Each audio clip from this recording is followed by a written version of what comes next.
Welcome, everybody. Thank you for attending this evening. This is the full council meeting on Wednesday, the 18th of January, 2023. I will read out the emergency procedures first of all, to run through those in case anything comes up. There are no planned fire drills during this meeting. If you hear the alarm sound, please treat it as a real emergency and evacuate the building via the nearest escape route.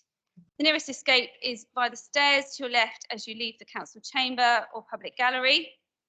Exit by the door at the back of the building and walk across the inner car park to the evacuation point, which is the pavement opposite the police station. The lifts can't be used in the event of an emergency. Please do not re-enter the building until you're advised it's safe to do so by a member of staff. I would like to advise both members of the public and press this meeting is being recorded and broadcast live. Mobile phones should be switched off unless they are being used for the meeting. And please only speak when I ask you to do so and speak clearly into the microphone. Thank you very much. I will then go on to the apologies. I've got apologies from Councillor Julie Jones-Evans, Councillor Dave Adams, Councillor Claire Mosdale, Councillor Quigley's here. Is there anybody else that I've not been made aware of? No. That's all. Okay, thank you. So I'm also going to start with the advising members of the passing of the former Isle of Wight councillor Arthur Taylor.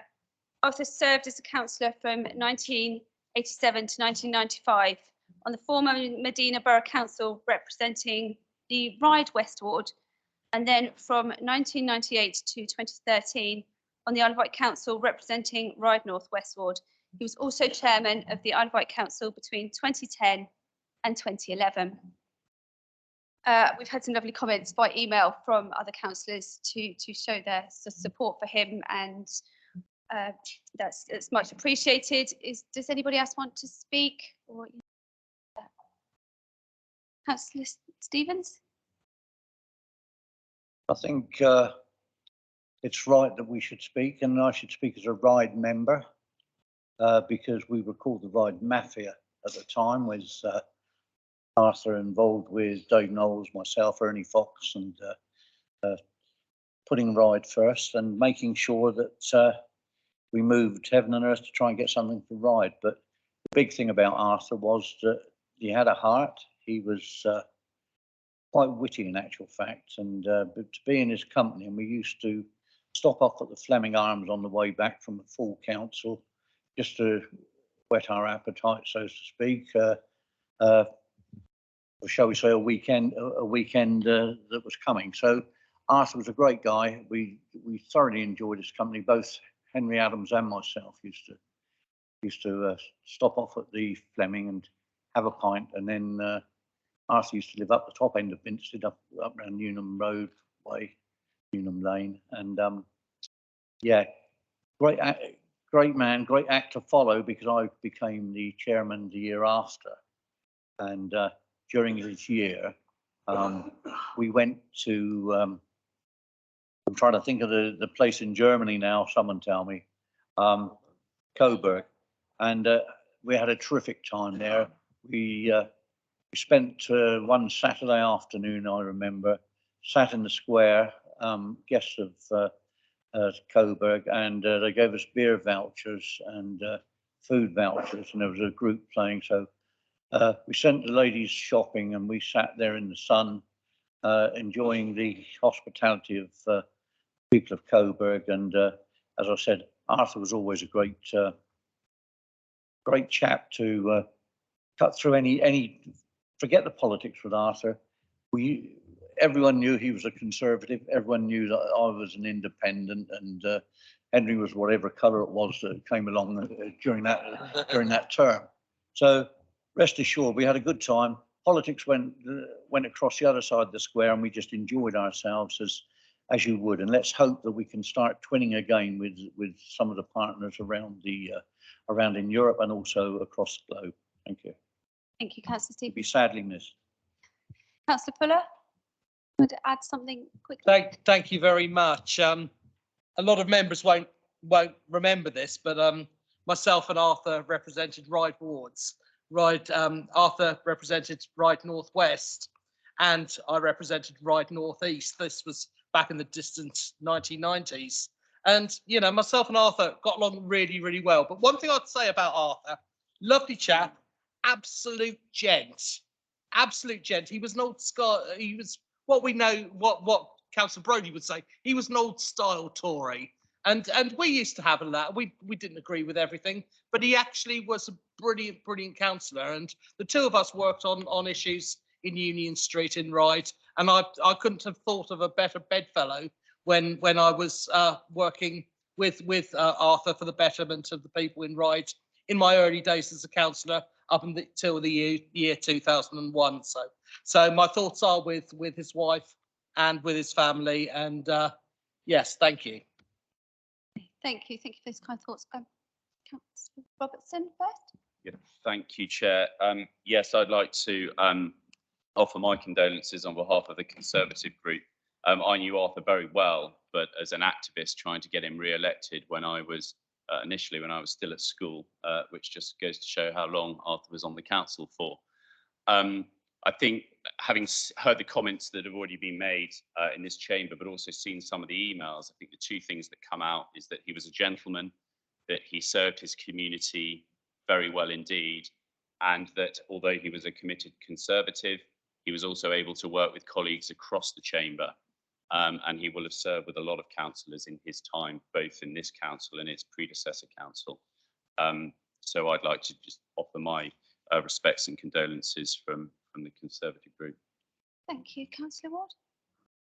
Thank you, Chairman. I think most people have said the nice things about Arthur, and I don't think there are any nasty things to say about Arthur. Arthur certainly was a gentleman, and you knew when Arthur was in the room, you behaved yourself. It was as simple as that. He was a lovely man. But, you know, us sort of longer serving members will remember him well, and certainly as Ian's referred to, you know, trips away and things like that. Sadly, his wife Doreen died a year or so ago, and that really hit him badly. I saw him a while afterwards, and I must admit I was shocked to see how he was. Arthur's family has asked if those members who knew him would attend his funeral. Obviously, the dates haven't been decided yet, but when they are, I will certainly let the council know. Thank you. Thank you very much. Thank you for those kind words. I remember him as when I was officer at the council, and he was a councillor that was very well remembered and respected. So it's nice to remember him here. So thank you. We'll now move on to the agenda. We're going to approve the minutes of the full council meeting held on the 16th of November 2022. I propose that we approve those minutes. Is there a councillor that can second? Councillor Medland? Right, everybody agree with that by affirmation? Yeah. Is that everyone? Yeah, thank you. I'm just going to sign these.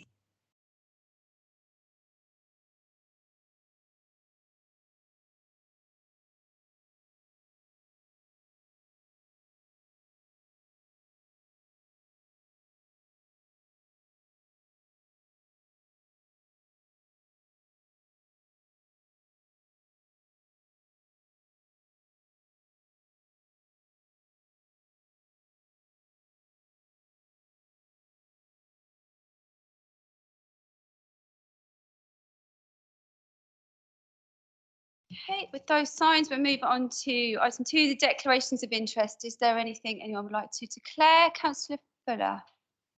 Thank you, Chairman. I'd like to declare Councillor Emma Cox is known to me, non-pecuniary interest on item 6A, number 10. Any other declarations? Okay, we'll move on to item 3, public questions. So I have a public question from Mr. Pelsant. Written questions. Oh, 2, yeah. Starting with a public question from Emily Brothers. Emily, would you like to read out your question? Thank you, Emily. Yeah, no hurry.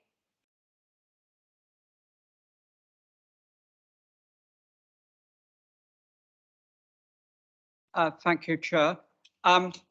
Emily Brothers from Sandown. My question is, what actions are the Isle of Wight Council taking with partner agencies to tackle both the current and longer term floods being experienced by islanders, resulting in increasing levels of surface water and coastal erosion? Thank you, Emily. Councillor Bacon, would you like to respond to that? Thank you, Chair, and thank you for the question, Emily. I did have some advance notice of this question because it was submitted in written form, although it didn't meet the natural deadline for pure written questions. So I hope you'll give me a little bit of time because there's an awful lot that this question covers. I'll try and keep it as brief as I can, but I don't want to just give a... I think it's in most people's interest, so thank you. So there are essentially three things in the question: the impact of flooding, possibly also causes of flooding, excess surface water, and coastal erosion. I'd firstly say these three things are not always connected and mutually causative, but there are many connections. And of course, much goes back to the change in the weather we've experienced over recent years. Climate change is now undeniable. In the UK, we've had the highest rainfall, the hottest day, and the highest wind speed all in the last few years. And the sort of measures and criteria that have been used in the past simply don't work anymore. I was part of the Southern Regional Flood Coastal Committee meeting this morning, and one person worked out that the term a 1 in 100-year event is fairly pointless now because we seem to have one of those every 3 or 4 years. So as I say, there are three things that the question touches on. Firstly, flooding. The Isle of Wight Council is the lead local flood authority and continues to work closely with a number of partner agencies and organisations, and those include the Environment Agency, Southern Water and Island Roads, to tackle all types of flooding across the island. And that includes being part of Southern Water's Storm Overflow Task Force Pathfinder project. There have also been 3 Section 19 investigations recently in Binstead, Bembridge and Monkton Mead. And we also have a recently appointed Drainage and Flood Risk Management Officer who is working closely with partners and private landowners to try and reduce the impact of surface water flooding and ensure that landowners are aware of their responsibilities when it comes to managing water runoff from land. And that can mean things as simple as, for agricultural land, the direction you plough in, for example. There's also engagement with town, parish and community councils. There's been a community drop-in session at Binstead, meetings with Bembridge Parish Council, and there are forthcoming sessions with Arraton and Gurnard Parish Councils. There's currently an update to the Council's flood risk management strategy being prepared, together with the Isle of Wight Council's first Sustainable Drainage Systems Guidance document, sometimes known as SUDS, that will set out best practice and what is expected of new development in respect of managing surface water. And members will, I'm sure, seen that there are plenty of other features in the draft island planning strategy that seek to alleviate water-related issues. Further, in relation to surface water, we work with Southern Water as a strategic partner to identify schemes to slow the speed of water reaching combined sewer systems. I think we've all learnt a lot about this in the last year or so and realised that that is a key issue given the rather antiquated drainage system we have, not just on the island, but across the country. As I've said, we're a key stakeholder in supporting their Pathfinder project. That concentrates on the Sandown Bay catchment area, which is made up of 8 sub-catchments and covers more than 90% of the Isle of Wight population. That catchment is giving Southern Water the opportunity to trial different solutions to catchment issues and surface water runoff, including enhanced wastewater pumping station control, surface water removal and storage solutions. And I believe there's recently been quite a successful project in Haven Street involving water butts, which has had an appreciable effect. Moving on to the coast, the Isle of Wight Council works with the Environment Agency. They are the joint coastal protection authority under the Coastal Protection Act. And together we work on plans and strategies that identify the changes to our coastline and how we can best protect people, property and the environment. Most notably, we have the Shoreline Management Plan, the West Wight Flood and Erosion Risk Management and the West Wight Flood and Erosion Risk Management Strategy. The Shoreline Management Plan is the key document. It sets out the shoreline management policies for the 168 kilometres of coastline and estuaries on the Isle of Wight and assesses coastal flood, erosion and landslide risks looking over the next 100 years and identifies where those risks can be reduced. This includes stating which areas can be defended and those which cannot, and where the coast will be, and those where the coast will have to continue to evolve naturally. The Isle of Wight Council itself is responsible for the maintenance of 22 kilometres of coastal defences, and there are currently 4 major capital schemes underway in partnership with the Environment Agency to invest up to £60 million in the next 10 years, upgrading and repairing coastal defences in Ventnor, Shanklin, Yaverland, and Embankment Road in Bembridge. All those projects are going ahead. Again, they were mentioned at the Southern Regional meeting this morning, and everything has been approved to carry on. And indeed, you will see some work on the ground in Yaverland. Ground investigation work has started. Of course, we've seen a number of incidents over the last few weeks, and it is, I think, a point which council staff must be congratulated on, that they have been responding very quickly and very effectively where we've had cliff falls and similar events to keep the community safe, clearing debris and taking necessary action, closures where appropriate. It is appropriate to remember that cliff falls can happen at any time. When those closures are put in, it is for a good reason. And I've said this before in other meetings, but please, I would say to people, avoid walking under cliffs and be extra aware of the environment, particularly when we have the sort of weather conditions we've been having recently. And we note that I'm sure people really trust long-range weather forecasts now, but February is down to be a pretty wet month, so it's not going to get better soon. I apologise for taking a bit of time, but there's a lot going on, as you can see, and a lot the council is involved with, both itself and with other agencies. But I've tried to summarise as briefly as I can. I think the only other thing to say is, if anyone knows how to stop it raining so much, that would be the key solution. But as that can't happen, we will do the best we can with those agencies and work that is underway. Thank you. Thank you, Councillor Bacon. I think it was important to have a detailed response. I think it's affecting most people right now. So there was some important information there. That Emily, would you like to have a supplementary question? Yes, thank you, Chair.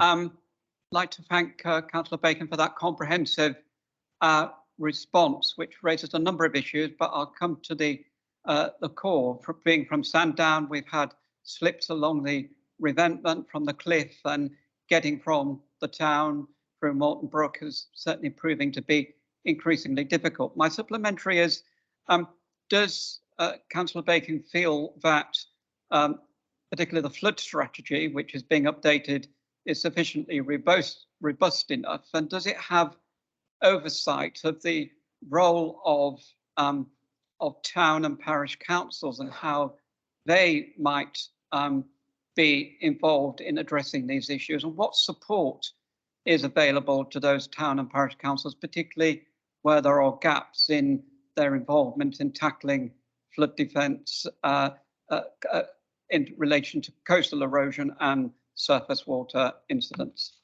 Thank you.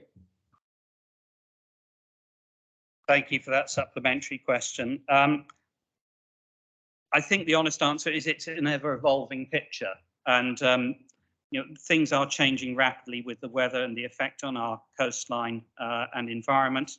And as such, we are behind the game a little. But as I think I said in my main answer, part of what we're seeking to do is work with local communities, local parish councils, as much as we can. I listed a number of engagement events, both happened and happening.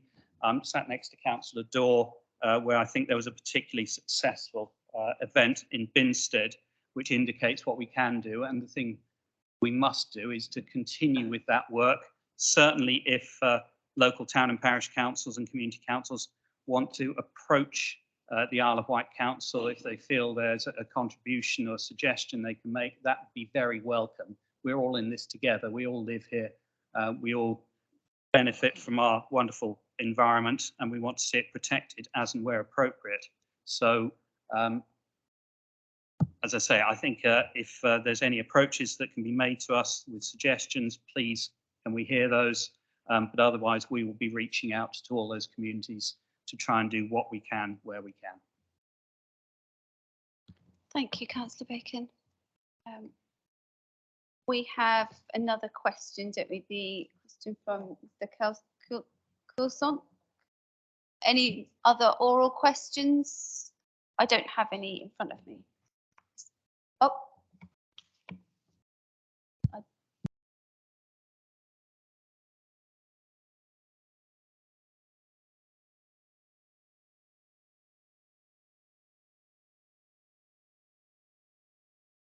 Yeah, no, I'm happy to take it. I wasn't sure if I was given any details beforehand. Oh, hello, you. sir. I I think don't have your name, so I'm please Mr. introduce yourself. Stephen Thank you. Park, Shanklin Town Councillor and member of the Vectis Party, independent voice for the Isle of Wight. Now, my question really, and I know it's got to be brief, it is on the question of budget allocation funding from central government at Westminster, obviously the Conservatives.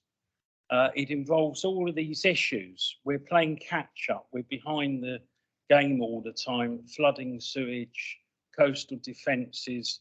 The legacy was inherited by the Alliance from our friends over here. Many of us are part of other societies and organisations supposedly set up for unity and peace and doing the very best for our local communities and businesses on the island. Have you got a question, please, Mr. Parks? You took the word out of my mouth. So my question is, do the Alliance, I put the question actually to both sides, do the Alliance feel that they are receiving the same level of funding allocation from central government at Westminster that would have been allocated to our friends over this side, or are there perhaps some funding being withheld? And obviously our MP, Isle of Wight Tory MP, Mr. Bob Seeley, is in the middle of this. Is he really doing his very best for these issues on the island? 300% plus increase in utility bills, fuel, food costs. Residents are suffering now. Roads are blocked now in Yavan, buses can't get through. I couldn't get through today with the van. There's serious issues. Thank you, Mr. Parks. I think that probably is a few questions that the public would be interested to hear a response on. Is there somebody that can give a response on that? I would like to do a written one or a verbal one. Councillor Jarman. No, I'd like to thank Mr. Parks for coming along this evening. I think his attendance here this evening shows his concern for the issue. And it's beholden on us on every opportunity we can to give a verbal response at the time, if at all possible. I have no indication at all that any money is being withheld from us. I do not think that we as an Alliance administration are in any way being held hostage to our name or to our cause or to our political beliefs. And I believe that the same result would probably occur to the island were a different administration to be in force at the moment. As to whether our MP is doing everything that he possibly can, I'm afraid that's a question you'll have to put to him. Inevitably, I think we would always like more. Perhaps that's the nature of human existence. But I think we have to be very realistic about his ability as a single individual to influence the central government machine. I did make a note with little dashes as I was going through, and I think I recorded 9 sub-questions to your theme. So I'll try and do my best to answer a few of those, perhaps. Within the allocation that we've got, we have endured for many years a reduction in that from central government, and we've had to absorb that within our spending.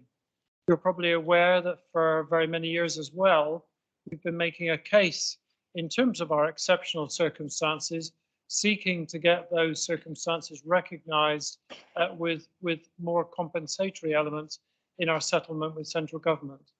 I'm sad to say that we've not been overly successful with that, despite all the endeavours of this council over the best part of a decade. And I know the intervention of our MP, or indeed MPs on a number of occasions, and others. So I don't think it would be right for us to assume any change to that. And indeed, in the settlement announcement, which came out just a couple of days before Christmas, although we'd anticipated a fairly modest response from government in terms of our financial situation, their response underwhelmed us.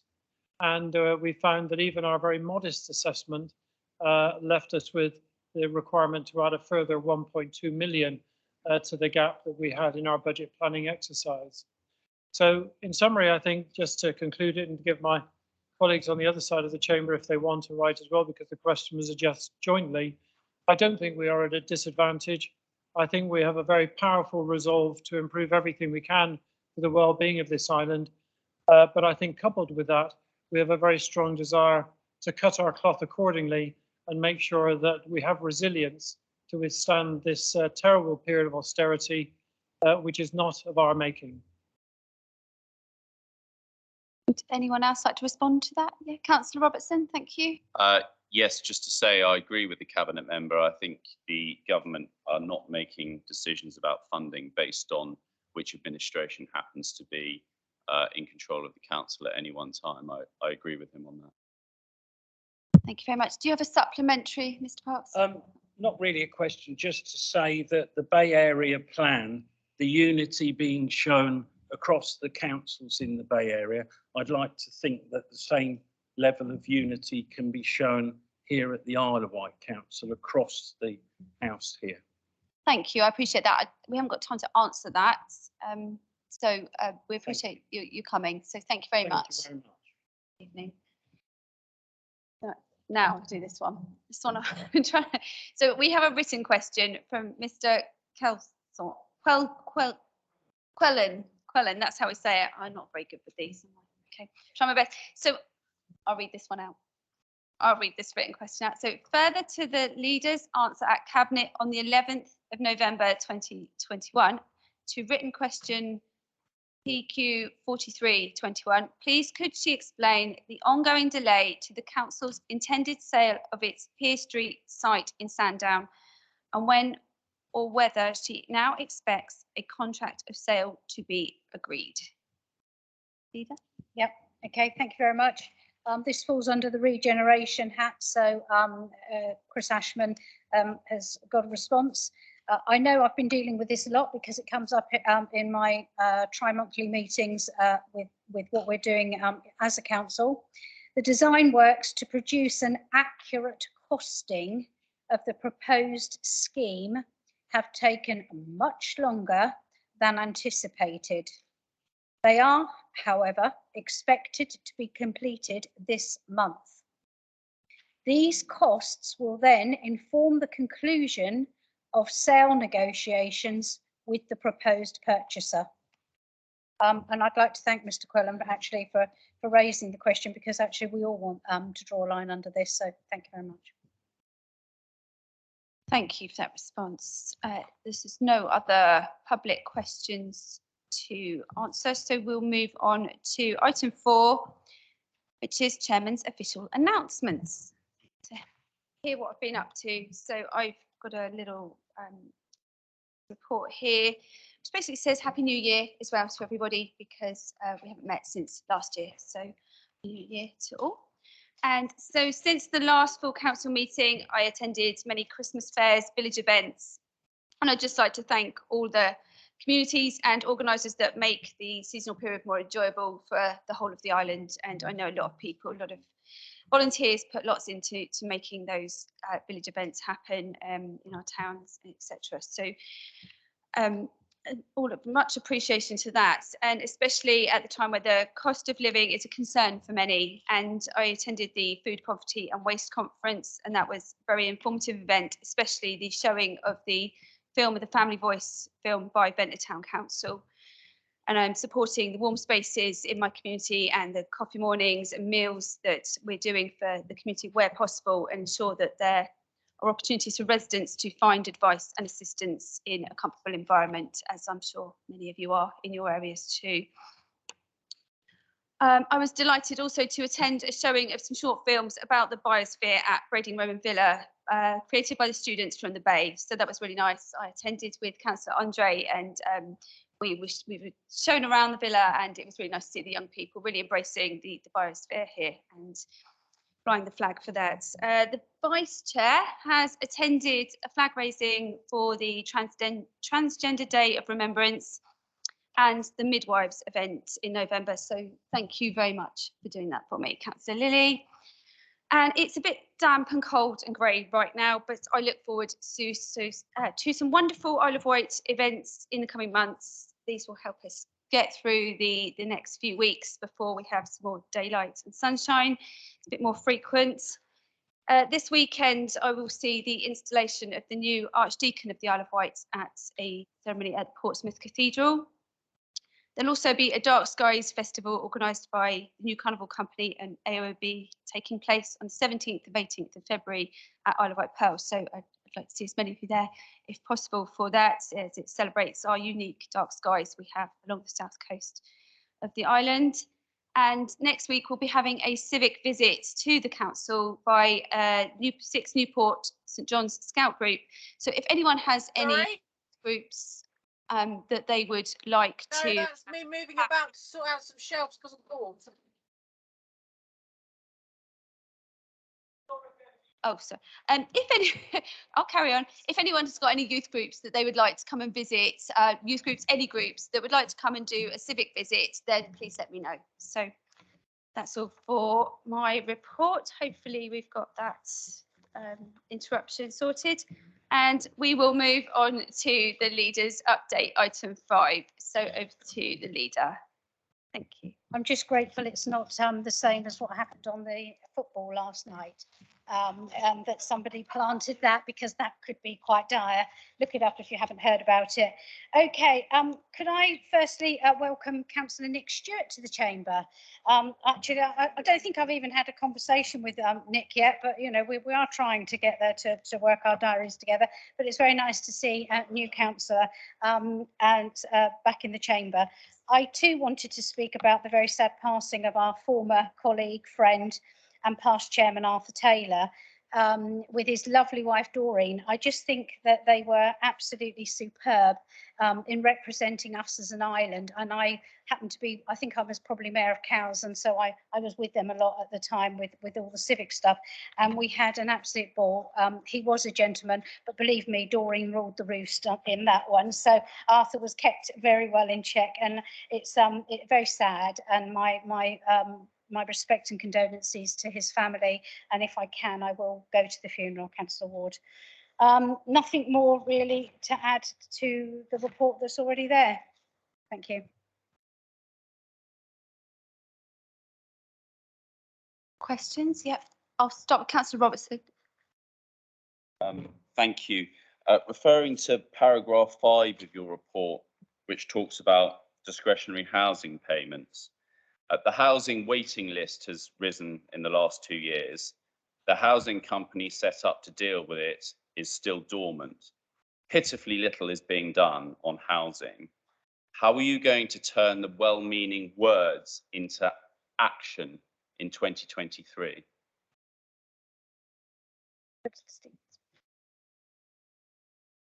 Thank you.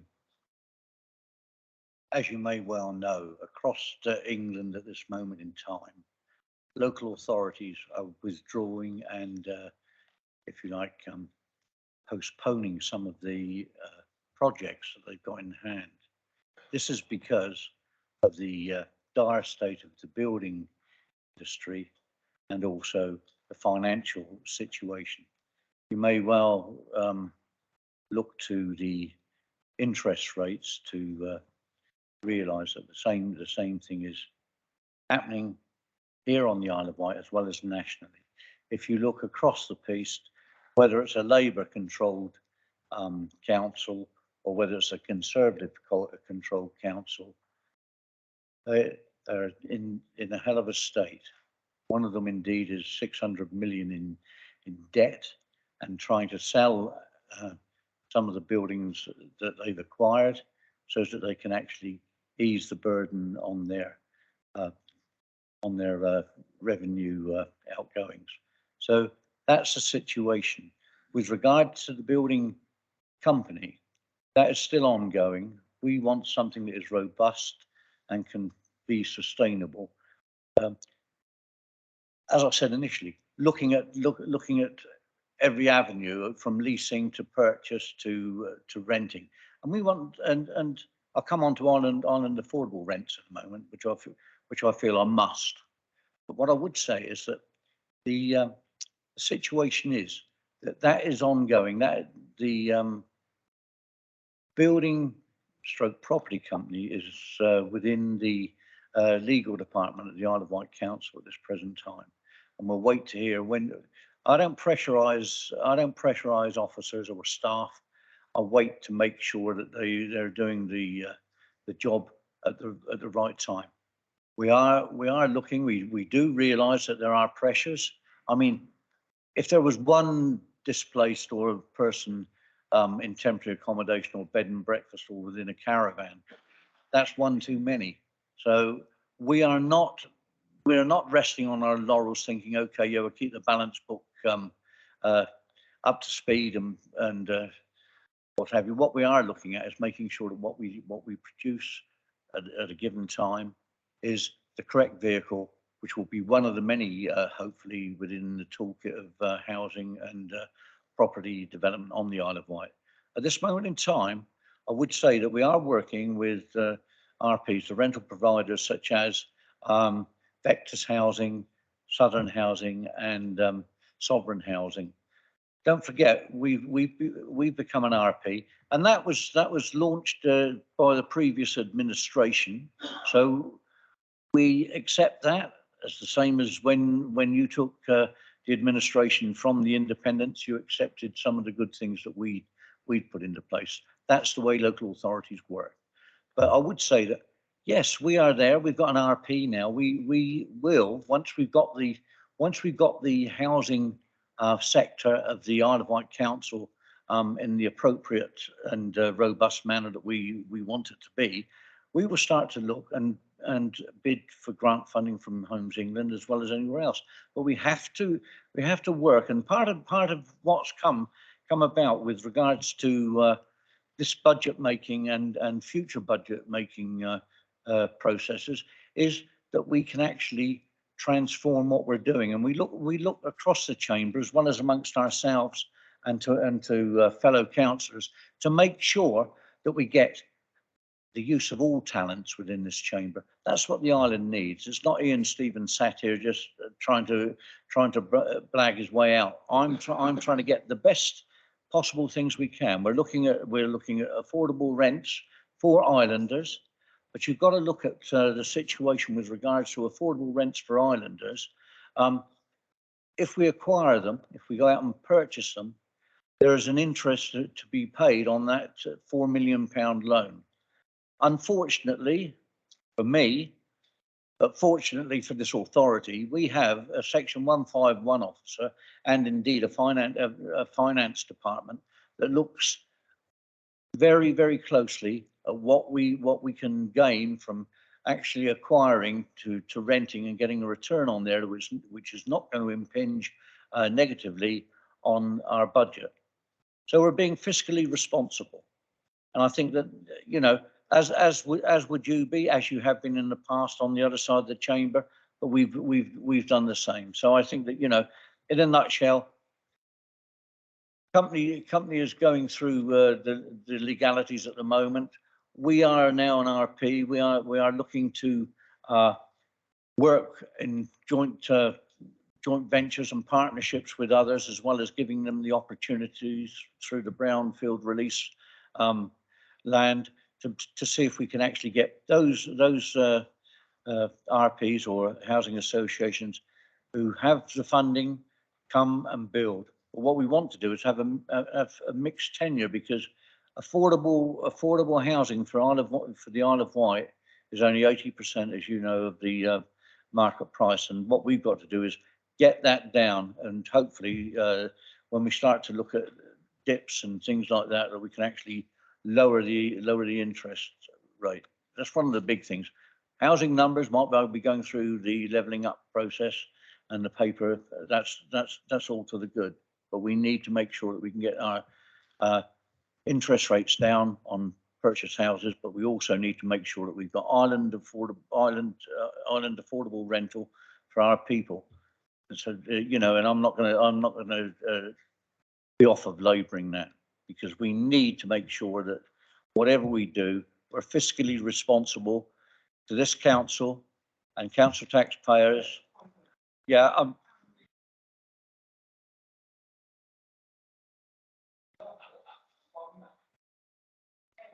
Councillor Stevens, are you nearing the end of your answer? I could be if I wasn't interrupted by Councillor Brodie. Councillor Brodie, please. Councillor Brodie, I was interested in the answer. Councillor Brodie, you are a member. Councillor Brodie, you are a member of this council. Councillor Brodie, you are a member of this council, the same as everyone else in here. 39 members. We have a chair and we have a vice chair.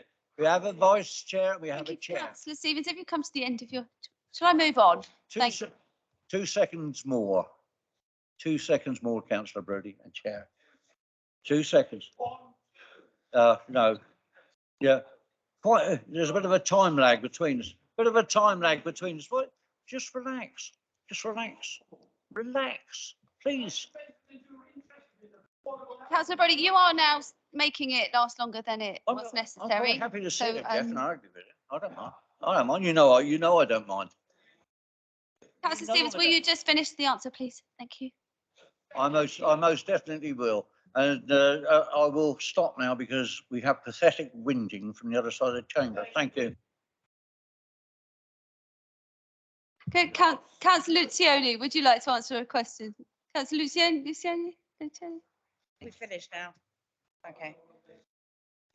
Okay, I'll give way to Councillor Brodie. It's my decision. Thank you, Councillor Brodie.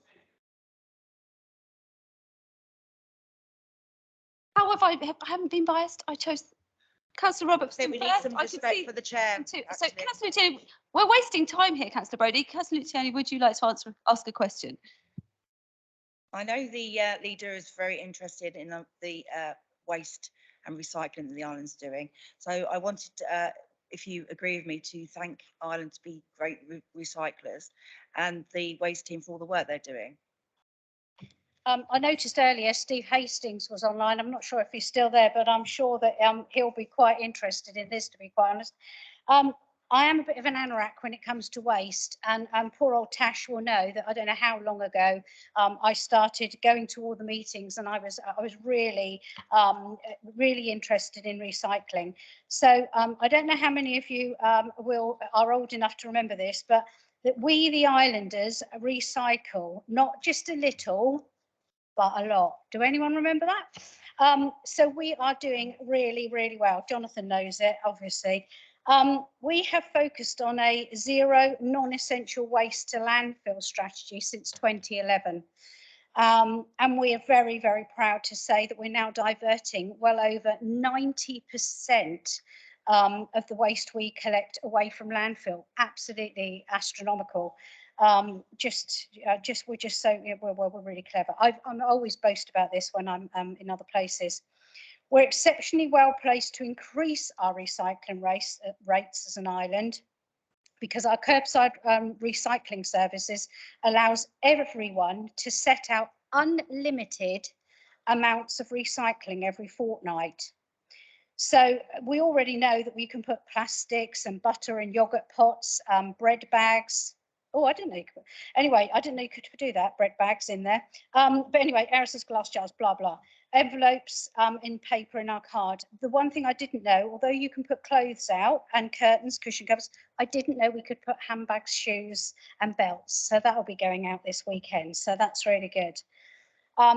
Really importantly, the island collects food waste weekly. Now, we are really lucky to have this. Only 40% of local authorities currently have food waste collections. We're ahead of the curve because we collect it every week.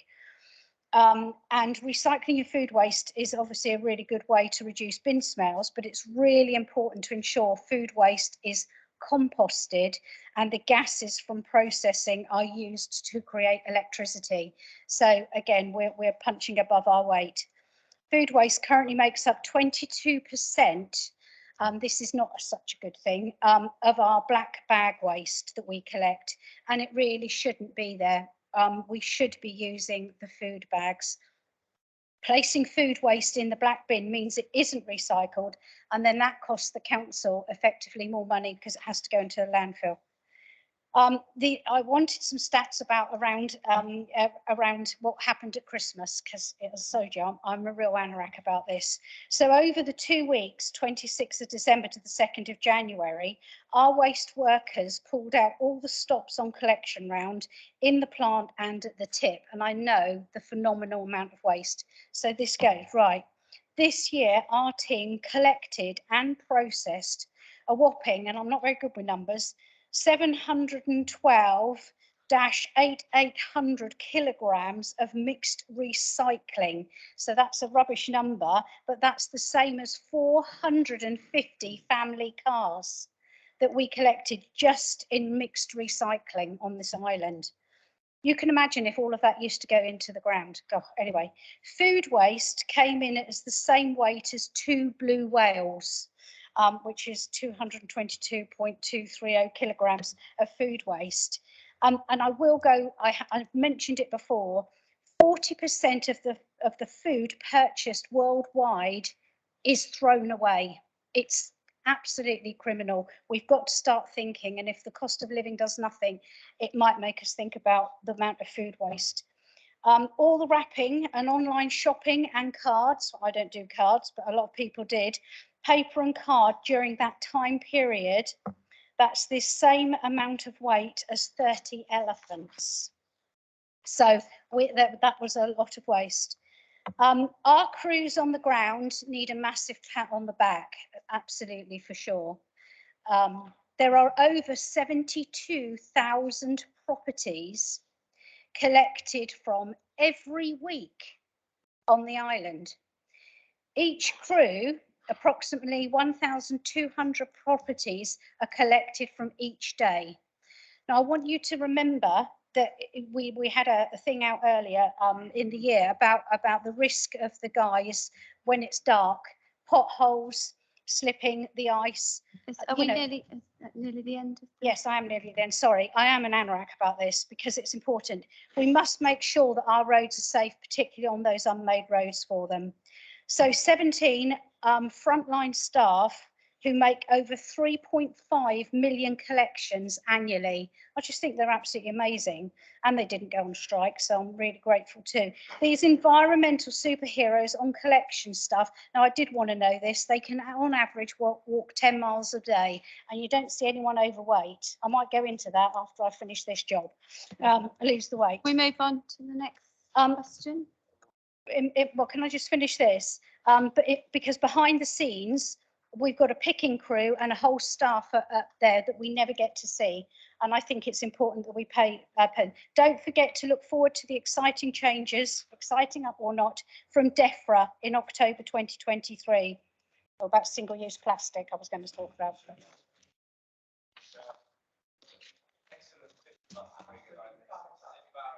Well, if you hadn't have wasted a bit of time, we might have had time for your questions. There's questions at the end. Questions at the end. You could. I think you might get another chance later. Okay. Or you're disappointed. I think maybe. No, I'm just giving chance to everybody. If the answers are they as they come. Never have done. We're moving on to item 6. Order, please. Oh, yes, Councillor Speak. My point of order is this. Is there a discretion to allow an extension of time for members to ask questions of the leader in circumstances where the answers to the questions have exceeded by any view the reasonable time that should be given? Indeed, the leader's answer to that question exceeded the time, almost double the time that her entire report is supposed to take. Do we, as a point of order, have to sit here and suffer this situation when we have valid questions that we would like to ask of the leader and are now prevented by outrageous filibustering? May we have an extension of time, please, so that I and others may ask sensible questions? I don't believe there's a process for that, and I'm just following the rules. So we will carry on to item 6. Point of order, Chair. We actually have 30 minutes of members' questions, including to the leader at the end. There is an opportunity for you to ask another question at the end. There is a member's question. Thank you. I dare say the answer to the first one will take up the entire 30 minutes. So there it is.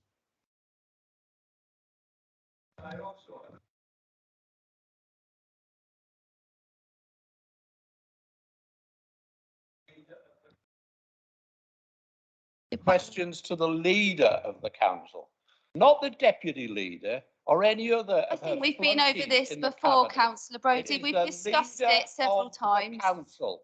She is cowardly if she's not prepared to answer the question. Sorry, Councillor Brodie, we're moving on. You've asked this question several times and we are following procedure, and you well know that it is the procedure.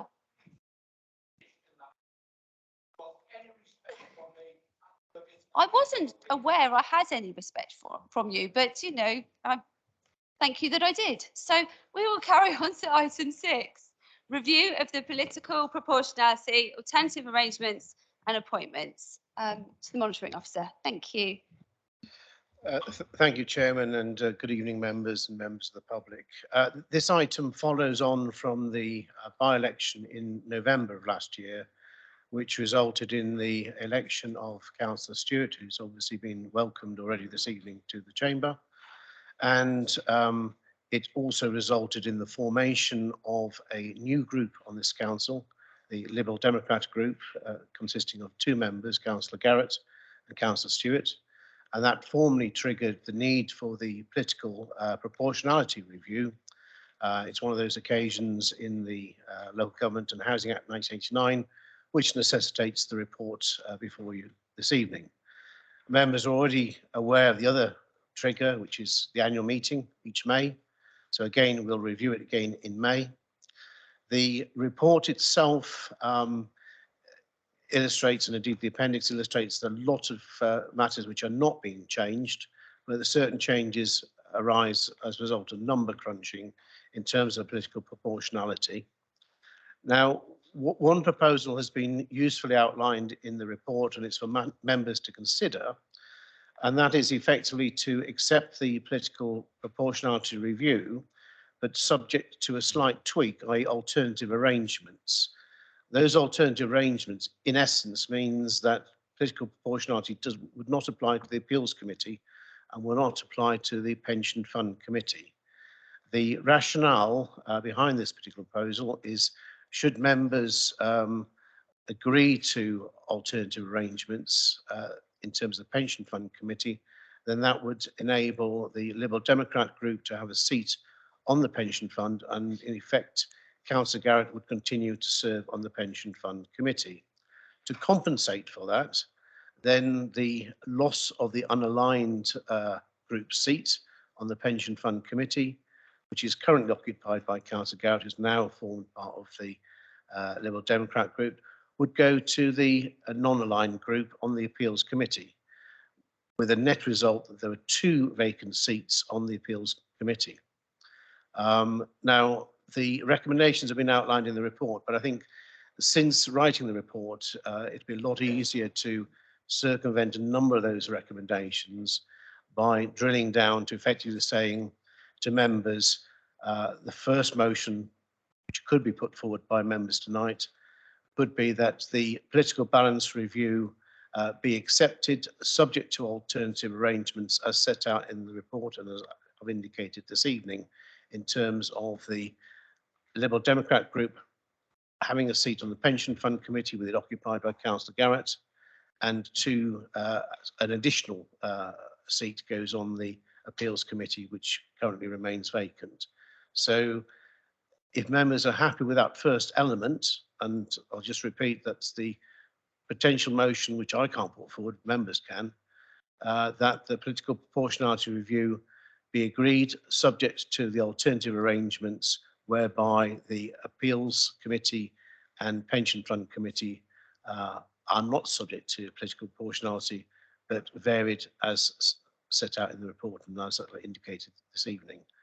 Should any member object to that particular motion, as they're entitled to do, then alternative arrangements will fall accordingly. So if we could deal with that item first, with someone proposing that if they want to propose that motion, and then have it duly seconded, again, if the member wants to propose that. Otherwise, we will go into a different scenario. Chairman. Thank you. So is there any further nominations, changes to that anyone would like to bring up? Otherwise, I will move that we vote on that. And Councillor Andre. Thank you, Chairman, for indulging me. I would just like to make a comment on the alternative arrangements. If I understand it correctly, I think this is a procedure that we used to follow, and I think it enables us to make the most of the skills of councillors on the right committees and to have the right people in the right place. So I am very much in favour of the alternative arrangements. Thank you. Councillor Brading. Thank you, Chair. I have no really comments on what you said about the alternative arrangements. My comments is every meeting now we have committee membership comes up. It's almost like a standing agenda item now. I do agree this should be here quite rightly to welcome Councillor Stewart to the chamber and acknowledge the seat proportionality needs to change. But if we're going to bring a paper forward, there's errors in there that I think need correcting. If we're going to get this right, let's get it right and not have this debate on committees all the time. I'll draw your attention to the audit committee for starters. When I first became a councillor, I did audit training. I did chair the first audit committee meeting as a councillor. And one of the, as stated by the monitoring officer, audit ideally could not be a cabinet member or members of any scrutiny committee of the council. Otherwise you're scrutining yourself and you have a conflict of interest. When you look at the list, Councillor Lilly, for example, is on audit.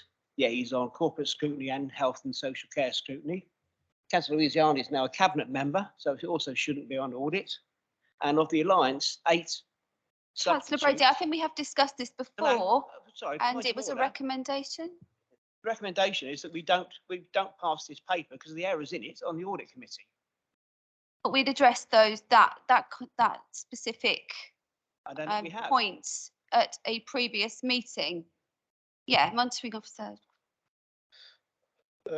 Thank you, Chairman, and thank you, Councillor Brading. I think from memory, before this matter has been raised, and certainly the guidance is that preferably, as you rightly point out, Councillor Brading, that audit should not ideally contain members of the cabinet or indeed members of scrutiny.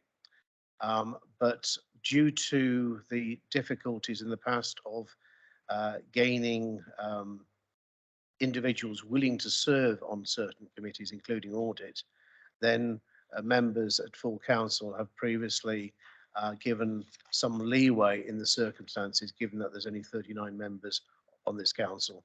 And as Councillor Andre has mentioned, the need to try and maximise the experience wherever possible to achieve that. So I think, given that we're aware that the ideal position is not to have them, but it's a sort of pragmatic approach at the moment, it's something which we can keep under constant review. And again, when we look at May Council, we can again see if there's any possibility for change at that stage. Just to bring things back into focus, if I may, Chair, the first part of the motion is obviously, which you've proposed and been seconded by Councillor Andre, deals with the proposal for the acceptance of the political balance review and with the alternative arrangements.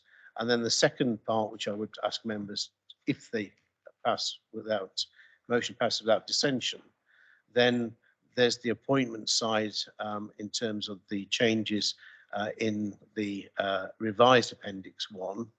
And the other point I'd make when we do come to that second part is it's brought on a fairly irregular basis to full council because there's a requirement for members to take control and make the appointments. And the vast majority of appointments have to be in accordance with the nominations by the groups by law, because as Councillor Brodie mentioned, I think when I first arrived in November 2020, effectively the Local Government and Housing Act 1989 was introduced to prevent the previous situation up and down the country where local authorities were with majority control used to load all their committees with majority councillors, and therefore democracy was not well served. Hence the government of the day changed the legislation. And I know members have in the past, prior to my arrival, have been used to a lot of this stuff being delegated, etc.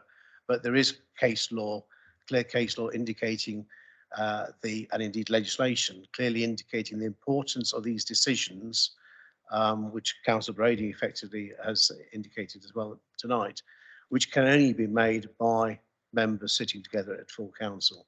So coming back to the point, we've got a motion on the floor in terms of the accepting the political balance review plus the suggested alternative arrangements which have been proposed and seconded by Councillor Andre. And over to you, Chair. Yeah, so I appreciate your comment, Councillor Brady, but I think we had visited that before. But I've got other councillors that want to speak very quickly. A very quick follow on. I'm a great believer in attention to detail. Councillor Peace is brilliant. He can't have two seats on the same committee. I appreciate there's a mistake like that, then we would need to know about it. So he's down for licensing twice. Okay, Can could we we just make get a change on to with that? this? Yeah, I I've mean, got. We're here to do the business of the Thank you. council. We're spending hours on this stuff. Let's just get it nominated and get. Councillor Jarman, did you want to speak on that? I very much did, and I'm happy that that we got to me before I completely forgot and lost the thread of what I wanted to talk about, which is always a good move. So yes, I am, as many will know, chair of the pension committee, and I would like to express my thanks and hopefully for his continuance on the planning committee, on the pension committee of Councillor Garrett. He has a background in mathematics and other related fields, and the type of mind which we need to give that attention to detail on the committee. And the more Andrew Garretts we have on the committee, the better. Perhaps not two at the same time, though, just to echo the point that was made earlier. I do have sympathy, I have to say, I wasn't going to say this, but I'll extend it, with what Councillor Brading has just said. I think it is very important, and I'm happy to go forward with this motion to accept this alternate arrangement and indeed to keep Councillor Garrett on the pension committee, given the caveat that the monitoring officer has expressed that we will move in May to a position where we resolve these issues with the audit committee and move back to a proper position where we are not seen in any way as an administration auditing themselves. Anyone who has any degree of financial experience at all will be fully aware that an auditor does not sit on their own financial examination. And we must be very prudent, and we must be seen to be prudent in that regard. So with the caveat expressed by the monitoring officer, I'm happy to support the alternative arrangement. Thank you. Councillor Garrett? First of all, I can assure you there is only one of me. And that is probably a good thing. Because audit committee, it has been discussed, it is right that the guidance is very clear that executive members, cabinet members and scrutiny members should not serve on it, but it is a should not, it's not a ban. The constitution was changed when what that was in place a couple of years ago, as has been outlined, to allow for to make it easier from a small council to appoint members to that committee. One of the things that I did as chair of audit was in my first year as chair of audit, I was also a member of a scrutiny committee. As you may recall, at last May's annual general meeting, I set out that I would not sit on a scrutiny committee and so not be affected in any way by that potential conflict of interest. And I hope those who've served with me on the committee have seen that I've been very keen and clear that when people stray into matters of scrutiny, that I point that out. And indeed, it's led to quite a fruitful dialogue with my colleague on the right here, Councillor Quigley, as chair of corporate scrutiny, because of making sure that division of responsibility is properly recognised. And in particular, the cabinet members who have served on the committee, and particularly Councillor Luciani, I will say, is scrupulous in recognising where there may indeed be any conflict of interest and declares that and makes no contribution in order to satisfy that. But it isn't a satisfactory situation. It would be great if we can find a way where we can honour the spirit of the SIP for guidance and also not place too much stress on what is a small council in trying to make those appointments. Yeah, I think we have made changes in the past where possible, so we will continue to do that when possible. Councillor Robertson. Thank you. Just to speak on both of those comments, I'm also supportive of the alternative arrangements so that Councillor Garrett can continue to serve on pensions, but I would appeal to him to perhaps use his personal skills to reach out and resolve the issue of Alliance Cabinet member on his committee, audit committee, but also Councillor Lilly, who's on the scrutiny committee, and he's your vice chair on audit committee. And in fact, of all the Alliance nominations, 100% of them are non-ideal. One scrutiny member, one cabinet member, and the other one's vacant. And frankly, if the Alliance are unable to find members to sit on that committee who are not cabinet or not scrutiny, perhaps they can just leave those seats vacant until there's someone willing to do it. But I am supportive of the alternative arrangements. Okay, so can we move on to a vote on that? Is that by affirmation? Is there anybody who's Joe, Councillor Lever? Yeah, I'm sorry, I don't want to drag this out any longer, but just to confirm that the duplicates in these group, they just need to be removed, right? That it's not a mistake where another councillor's name needs to be there. They can just be removed. Could you just confirm that, monitoring officer? Yes, thank you, Chairman. Yes, Councillor Bray is absolutely right. Due to an oversight in the listing in the appendix on the licensing committee, where there are no changes proposed tonight, absolutely right. Councillor Gary Peace was appearing twice, but that said, the paper does clearly indicate there was only 5 places for Conservatives, and so we'll suggest quite clearly that one of the entries in terms of Councillor Peace, because it can't be on there twice, be deleted through the item on the appendix 1, which members have before them this evening. Thank you. Is this the real Gary Peace speaking? Thank you. Okay, with that change in mind, with that noted, are we all agreed that we are happy with that document? Okay. Show of hands, so affirmation. Yep. Nobody saying no, so yep, that's carried. So we're item 6. That's yes, thank you, confirmed. Chair. So we confirmed the first part. The members have a appendix 1 in front of them. We're now looking at the appendix, which is headed Proposed Appointments, Alternative Arrangements, with the deletion which has been indicated for the Licensing Committee. And I draw members' attentions to the appointments which are listed on there. And also I just draw specific attention, which is in the report anyway, that there's been a nomination put forward by IWOG for Councillor Emma Cox to be their nominated person as a non-voting member on the Planning Committee. And there have been various sort of changes notified and included in the paper before you to make the necessary adjustments following the political balance review. I won't prolong this matter because members have it set out before them. So again, I'd invite the chair to ask for a motion to be put forward and seconded. Thank you. Okay, well, put forward that we vote on those alternative arrangements in, was it in appendix? Yes, through you, Chair, just simply, I think that the motion could be that the appointments set out in the revised Appendix 1 headed alternative arrangements be approved. Sure. Someone to second that, please, Councillor Jarman. Oh, I'm happy to second that, but with the caveat that the doppelganger for Councillor Peace is actually removed.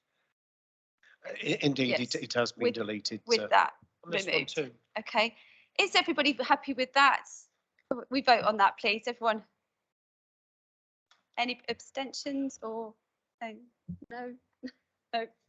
Brilliant, thank you. Then that one's carried. So those alternative arrangements and the revised appendix are voted on.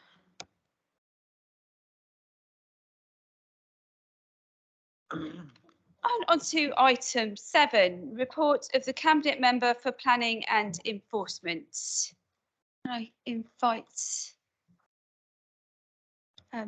Chairman. Councillor Fuller to speak on it, please. Thank you very much indeed. Sorry, I'm just trying to go through my paperwork. I have to add a motion without notice, and that is to propose that under Procedure Rule 4B, Section 20, the operation of the Part B, Section 8 be suspended. This is to permit full council to reconsider the timescale granted in its decision of the 16th of November for the Cabinet to report back to full council. I have to ask for that because the decision, I believe, was taken less than 6 months ago. Okay, so could somebody second that? Yep, Councillor Andre, thank you. Could we go straight to the vote on that, please? So those for that extension, please put your hands up. Is there anyone against that? Any abstentions? No, so we're carrying on with the extension on that. Thank you, Councillor Fuller. Do you want to carry on with the next part of the motion? Thank you. Thank you. As I think members will be aware, just before Christmas, Michael Gove made a ministerial statement about going now to consultation on the NPPF and the levelling up bill that was being considered by government. In light of that consultation that is underway, we know that there will be changes potentially that will happen to planning on a national basis. Members will be aware of some of the policies, and there is one policy within the document that members should be aware of, that circumstances will be made to islands with a high proportion of retired people. So again, that may look very differently from the island plan. What I would like is for the island plan to be in accordance with some of the new policies that are coming through from government.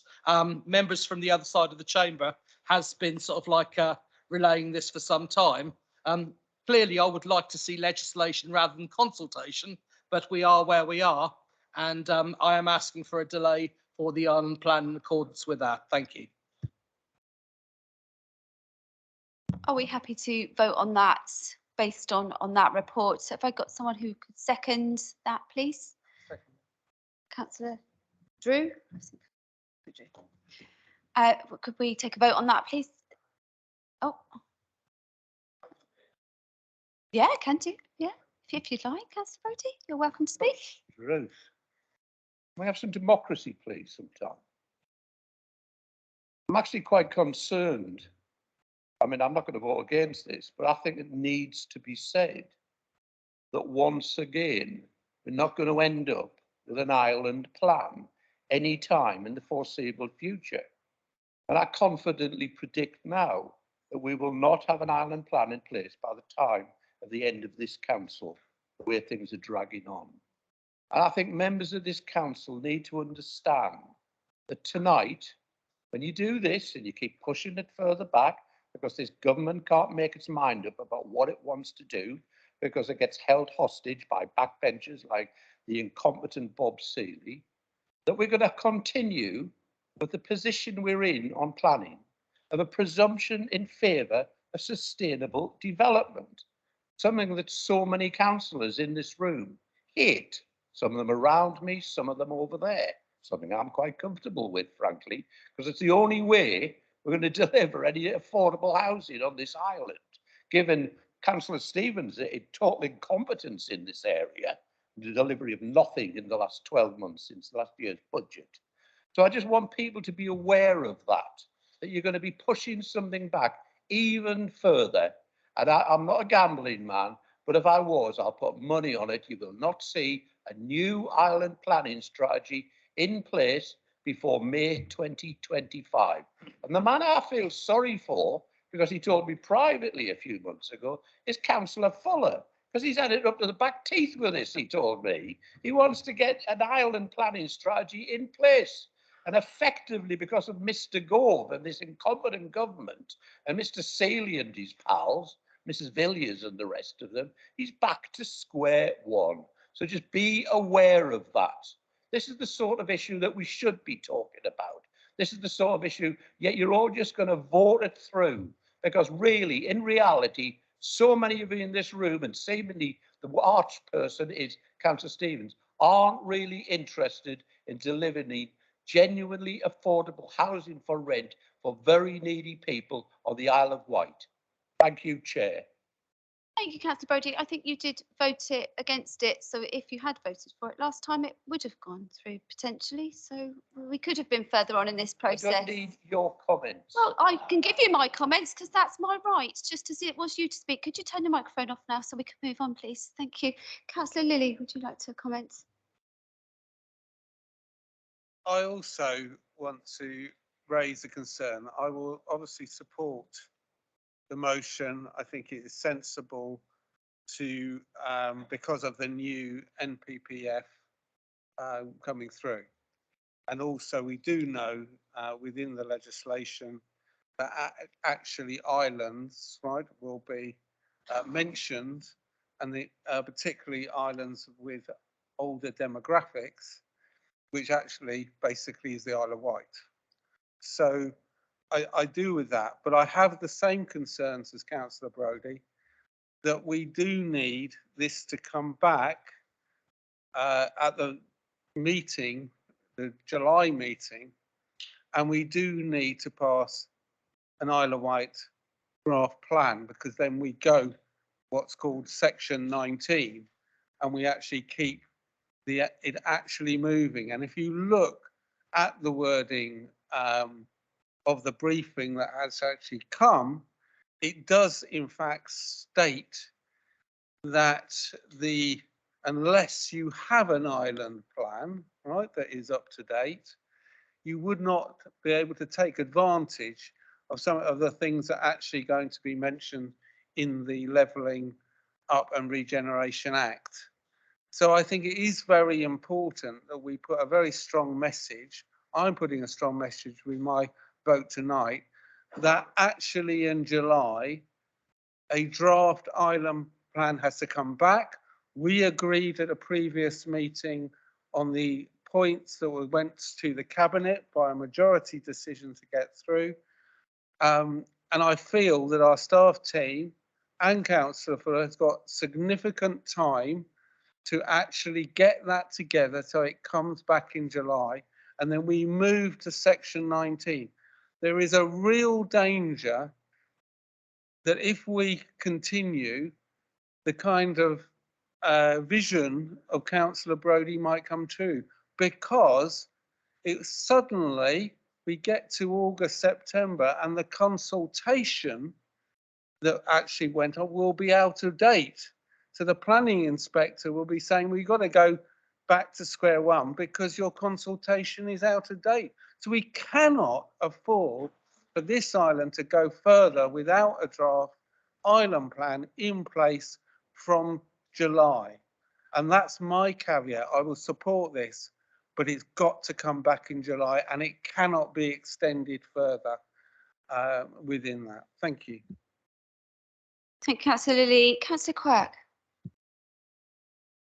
Usually, Councillor Brodie and I are in close agreement about affordable housing. I'm still in agreement with him about the need for affordable housing. But I think actually our MP has achieved something with this in the wording that defines islands as us, because it's islands with a disproportionate set of population dynamics. I think it is important that we get an island plan, but it's got to be right. And we've been saying this all along about getting it right. And a bad plan is not better than no plan. It's actually where we are isn't that disastrous. But we could be in a much better place if we actually had an up-to-date island plan, but it has to be right. Thank you. Councillor Bacon. Thank you. I don't think we're disagreeing around this chamber. We do need a plan, but also we'd be daft to avoid the potential opportunity that the current government consultation gives us. I'm not sure anyone is disagreeing for that, so I'm going to suggest we move to the vote. Yes, thank you, Councillor Bacon. Councillor Jarman, is it a quick one? It is quick, Chair.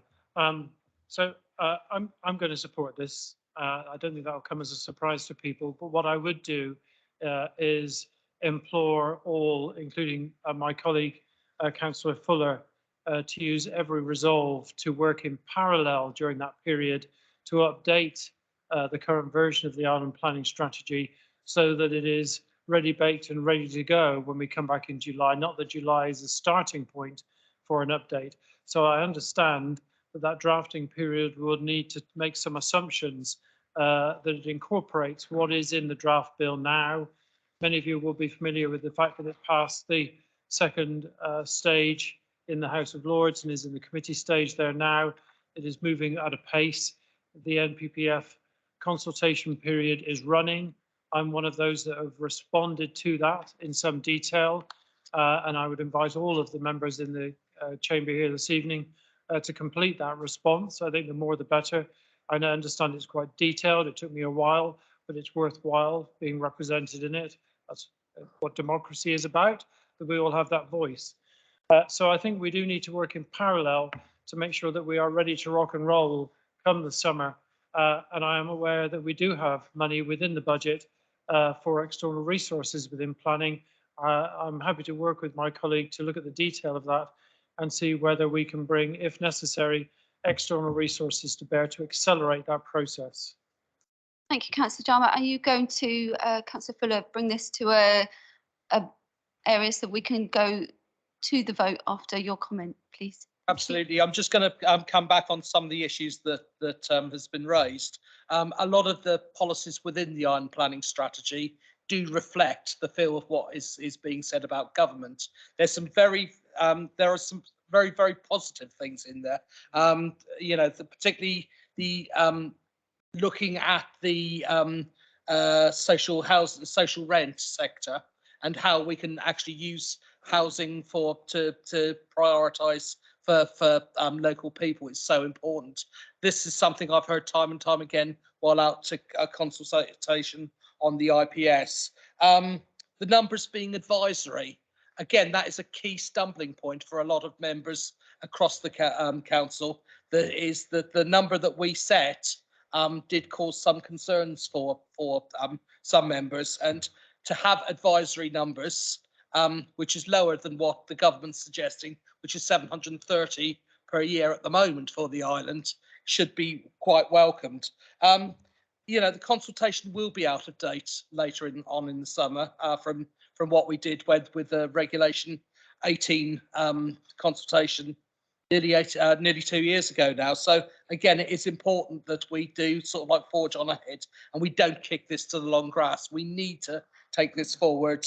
You know, we are hoping that the new NPPF, after its consultation, will be game changing. If it is game changing, that will reflect what we've been asking for, what we've been calling for, what our residents have been calling for within the island planning strategy, and I hope it goes well. So I thank members for their support. I thank some of the members for feeling my pain as well. And I just want to get it through full council to support it and make sure that we have the meat on the bone that allows us to do that. And thank you. Thank you. So if we could go to the vote for this paper for the extension for these revisions. All those that are in favour of it, please raise your hand. Do we need to count them, or is there any against? Any abstentions? No. Makes the numbers easy. And so that is carried, that votes. And I think we should go for a comfort break now for 10 minutes. So we're back here at 7:37. Thank you. Or 38, because it's nearly. Thank you.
Okay, is everyone back in their seats? We can carry on with the meeting. We're now on item 8. Oh, Councillor Churchman. Yes, could I request, Madam Chairman, that we finish this meeting as near to 8 o'clock as possible? The weather is appalling. Hopefully the gritters are out. I do not live anywhere near a main road and I need to get home safely, please, folks. Thank you. I completely agree with you, Councillor Churchman. It's quite a long way for me to go. So yes, I would appreciate it if we could keep it quick and move it on as quickly as we can. So we are on to the pay policy. There's agenda item 8A. So it's in 2 parts. So does Councillor John Bacon is on this one? Can you speak? Thank you, Chair. Yes, although the overall title, Councillor Jarman's portfolio has been listed there, the pay policy does in fact come under me, as you would have noted when you read the paper. And I'm conscious of what Councillor Churchman has just said, so I will keep it very brief. This is the pay policy. It is updated annually to meet the requirements of Section 38 of the Localism Act 2011. A policy must be adopted by the full council by the 31st of March each year, immediately preceding the financial year to which it relates. So this policy, as you have seen, relates to 1st of April 23 to 31st of March 24. The policy is attached, but to assist members, the amendments, such as they are listed in paragraph 1 of the report on page 39. However, as paragraph 11 notes, there are no significant changes this year. And I think perhaps, unless there are any questions, I would simply move the policy and ask full council to approve it. And look for a seconder. Do I have a seconder? Councillor Quirk, thank you. And anyone got any other comments they'd like to make on this policy? Otherwise, we'll move to the vote then. So those in favour, please raise your hands. Are there any against? No. Any abstentions? No. No, that's carried. Thank you very much. Part B of this item. This is the local council tax support scheme. Who would like to speak on Councillor Jarman speaking on this white paper? Thank you. I'm happy to, Chairman. Thank you. So members will be very familiar with this scheme. It's come before us a number of times. We are subject to an annual review of the scheme, and the paper in front of you proposes the detail of that review and what we would like to do with it. Last year, bearing in mind that we now exist in a new reality, a new financial reality certainly, we signalled our very clear undertaking that we wanted to halt the reduction of the relief that was provided under the scheme, which had been going down for several years. And indeed, that's what we did last year, and we held it at 65%. Our objective very much is to bring that back up, and had the year progressed in another way, that would have been a much easier move to make. We're not ruling it out at this stage, but we are making a recommendation that it forms part of the overall budgetary concerns of the council as we bring them forward over the next month or so. There are a couple of issues in here which I would highlight to you, which I think are quite important. One of which is that we do have a continuing scheme which we operate as a council for exceptional hardship, and that scheme will continue. The second is that we are seeking to make a number of adjustments in the way that the relief operates. Those would mirror the mechanism which is employed at the moment by the Department of Work and Pensions and others, such that extraordinary items which are received by individuals in terms of benefits, for example, the grant which is provided for hosting Ukrainians, are not counted as income. And just as the Department of Work and Pensions and others disregard that from their assessments, we would disregard that from our assessments. What it would mean in practice is that those at the very bottom end who are doing that very worthy move of hosting Ukrainian refugees in their own homes and receiving a support level for it would not be in any way disadvantaged from that undertaking by having the council tax relief removed from them, which might otherwise be the case. I don't have anything else in particular, but I'm happy to take questions. Otherwise, I'll move the recommendations in the paper, being recommendation number 1, that we seek to move this to 70%, subject to the review within the overall budgetary figures of the council, and that we move the other 2 items in here, which are options 4 and 5, which establish those disregards as per the other authorities which already disregard them. I'll look for a seconder for that. Thank you, Councillor Stevens. And does anyone want to speak, or shall we move to Councillor Garrett? Oh, did you want to speak as a seconder first? Thank you, Councillor Stevens. Just want to set the tone for this because I think across the chamber we welcome this from our increase last year when the budget was amended and we moved forward. So I just want to say that I'm, regardless of political persuasion, I think that we're all on board with this, if it is indeed possible to take it to 70%. Thank you. Councillor Garrett. Thank you, Chair. It's unsurprising that I speak on this item because I've spoken on this item every year that I have been on this council. And I will speak on this item every year that I am on this council until we get back to a situation which is fair to those who are the most financially vulnerable in our society. Members will have paid attention to the report. They will have noted that there is pretty much a requirement to understand the equality impact assessment, and I'm sure they will have read that carefully. They will also have read the Annex 1A, the comments during the consultation. Comments are ones of desperation. They are not just of hardship, they are not hardly of now even of exceptional hardship, but a word that I don't even know how to explain that hardship. Anybody who has felt the impact of poverty on them will know the importance of each and every single penny that can be provided to them. Members of the Alliance Group, those of the members of the Alliance Group that describe themselves as independent, will have a particular regard to comment number 13 on page 117, which is the maximum rebate should be increased to 70%, as the independents in block capitals promised last year. I hope that within that group they are absolutely pushing for this to be done. It must be done. I know I will find it extraordinarily difficult, probably impossible, to vote for any budget and associated local council tax scheme that does not come forward with 70%. So I lay that down as a marker for where my vote may be. This is a balanced, sometimes called hung council.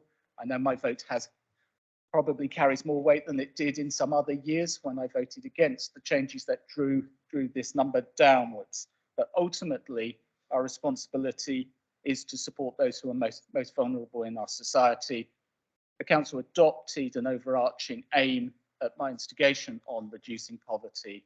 And I look forward in the next weeks to seeing those proposals that emerge from the administration, ultimately through cabinet, then proposal to council, that will show that sufficient monies have been found to make steps to get us to 70%.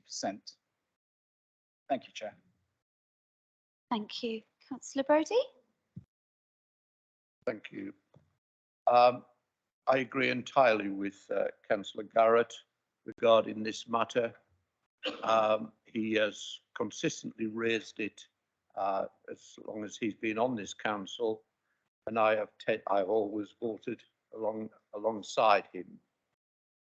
I am concerned at some of the wording of option 1, because I do feel that there's a possibility of a get-out clause within that. Now, I am persuadable, perhaps, with a very strong case, which I haven't heard yet from Councillor Jarman or read anywhere, that we may not be able to deliver this. But I believe the words subject to it being affordable to the council are an opportunity for the administration not to do what they promised they would do 1 year ago. And I will propose in a second that we remove those words from option 1. Because it is my view that although it will cost £360,000, and despite the dreadful financial position that this council is in, that political and principled decisions can be made that can allow that 360,000 cost to be borne by removing expenditure in other areas that I do not think are absolutely required by this council at a time when it is facing serious financial difficulties. I don't know if every member of the Alliance understands that. I hope they do. I think Councillor Jarman understands that from the conversation that I've had with him. So therefore, Chair, I would propose, and I look for a seconder, and hopefully it would be Councillor Garrett, that we remove the words in option 1 on recommendation at paragraph 7, page 98, remove the words subject to it being affordable to the council. That will still allow it to be considered alongside and part of the council's overall budget for 23-24. That gives you a little bit of flexibility and latitude. It doesn't close the door entirely, as I think saying subject to it being affordable does. Do not close the door on hope for the people who are dependent on this being returned to 70% instead of staying at 65. And ultimately, a council that cared would look to restore this to the levels it was some years ago. I think it initially started off at 80%. I can't remember exactly. My memory's not what it was, but it was 80%. Oh, yes, you're absolutely right. Thank you, Chair. I look for a seconder. Councillor Garrett, seconds. Okay. Thank you. Councillor Robertson. Thank you. Can I speak on that motion to amend? I agree with it. I don't think subject to it being affordable is particularly useful wording. I think it's inherent in any budget decision that it's got to be affordable.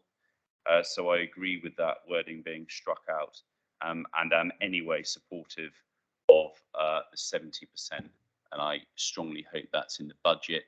And if it's not, perhaps Councillor Jarman can talk to us first, because he would unlikely get any support from the Conservatives if it didn't go to 70%. Okay, thank you. Is there anyone else who'd like to speak as we go? Councillor Jarman. I thank everyone for their consideration of the paper and for the remarks made this evening. I suspect that both Councillor Brodie and Councillor Garrett fully understand the position I'm in, and they know my resolve in this direction. We did struggle with some of the wording on this at some length, and it is a get-out clause. I won't mince my words at all about this. There is a reality here. We exist now as a council in a new reality, very different from the one we had a year ago, and with a number of pressures on us. And overall, each of these measures will need to be part of the budget and to be considered in the round of that budget. But you have my absolute assurance that in doing that, I will do my utmost to make sure that we respect and fully recognise those less fortunate than ourselves, and the absolute desperation that the austerity measures of this government, coupled with the illegal invasion of Russia in the Ukraine, have pushed the world and indeed this council into. We have to deal with those realities, however, and we do need this caveat so that we have that flexibility. It is not a get-out clause in the pure sense that I will use it come what may, but I do need that ability at the end of the day, that if I cannot close the gap and provide a structured balance to deliver to this council, that I may need to hold back on the items, even to the point of being like this. They may need to be withheld at this time. And that is a sign of just how desperate the situation has become. Councillor Robertson. Yeah, just to reply to Councillor Jarman, in any event, this recommendation is only the council recording their preference, so it doesn't tie your hands with that wording removed. Thank you. I think we should go to the vote on that as we want to go as soon as possible. The vote on the amended motion that we've had. So everybody who's, pardon? Okay, vote on the amendment first. Those who are in favour of the amendment?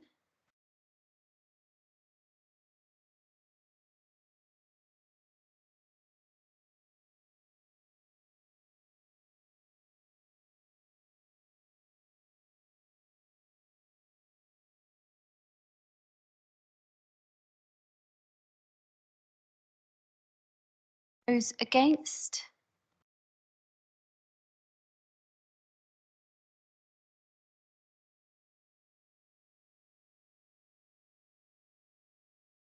And abstentions?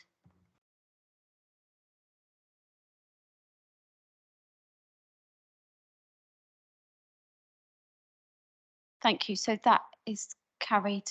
I'm no mathematician, but I'm guessing that. Thank you. So now we will vote on the amended motion. And those for the amended, do we want to do the wording? Just double check what we have changed that to, please. Who would be able to confirm that for me? Chairman, if it's Thank you, assists, I'll Monterey, just sir. read it out to help. The amendment was carried, therefore becomes a substantive motion, and the relevant motion on the floor is record that that Cabinet, full council resolve to record their preference to increase the maximum level of support for working age cases to 70% from the current maximum level of 65%, and therefore considered alongside and part of the council's overall budget for 2023-2024. That reflects the deletion through the amendment of the words deleted, subject to it being affordable to the council. Councillor Brodie wants to speak. Chair, I think the proposal also includes option 4 and option 5, doesn't it? Through you, Chair. Yes, it does. I thought we'd probably just deal with the first option first, but if members are happy to deal with options 4 and 5 as well, given this new substantive motion, fine. Thank you. Okay, so we're voting on all of those options in this. So all those in favour of that amended motion with the options, please raise your hand. All of the options. Thank you. Everyone. Is there any against? Any abstentions? No, so that is carried. Thank you. So that is all of item 8. We're going on to item 9.